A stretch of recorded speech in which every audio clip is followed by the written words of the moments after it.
Does pedaling harder create a sustainable business? Now, I'm going to talk about something I did over 10 years ago. I was an eBay power seller at the time, and I was selling gardening equipment, things for the house, that sort of stuff. And I was buying things from mainstream manufacturers, reselling it on eBay, and I sold thousands of items. And I was working very hard because this was a sideline. It wasn't my main business, and it involved packing a lot of boxes and ordering a lot of stock in and managing an inventory and all the rest of it. And I was pedaling very fast indeed. Now, the problem with this business model, and it's not something I'd necessarily recommend, I'd be very cautious about it, is it involved buying a lot of stock, first of all, which was a significant risk. I was buying from major manufacturers, so I had to buy in volume to get a decent price.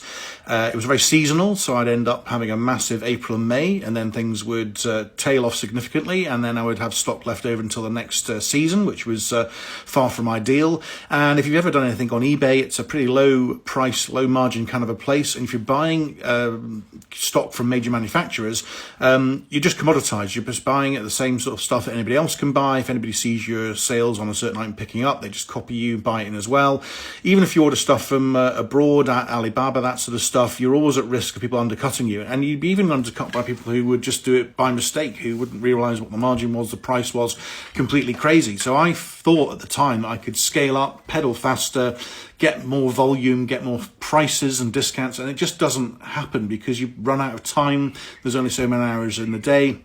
You're losing margin and losing profit on things. You're selling something at a cost, customer returns, all the rest of it. And I think you've got to be very careful in that kind of business, because whilst it's very exciting to get orders, I used to love getting emails through, I've got another order, and selling things, the rest of it. You get that feeling of activity, feeling that you're doing well and you're building something, but actually all you're doing is pedaling quickly, pedaling faster. So I'd be super cautious in whatever business you're involved in, whether you're just building a business that means you can't scale it up, it's not really long term, it's not really scalable, or not. This is why I always recommend getting into a digital business, trying to create a course, trying to do coaching, trying to do affiliate marketing, try and offer a digital service as a business model that you can actually scale up. But I'd be super careful if you feel that you're pedaling fast, and I've been there, I've done it, just be really careful about what you're doing. Hopefully that's helpful. I've just started my new Facebook group, so please look in the link and click through, join my Facebook group, and have more discussion about these sorts of business models.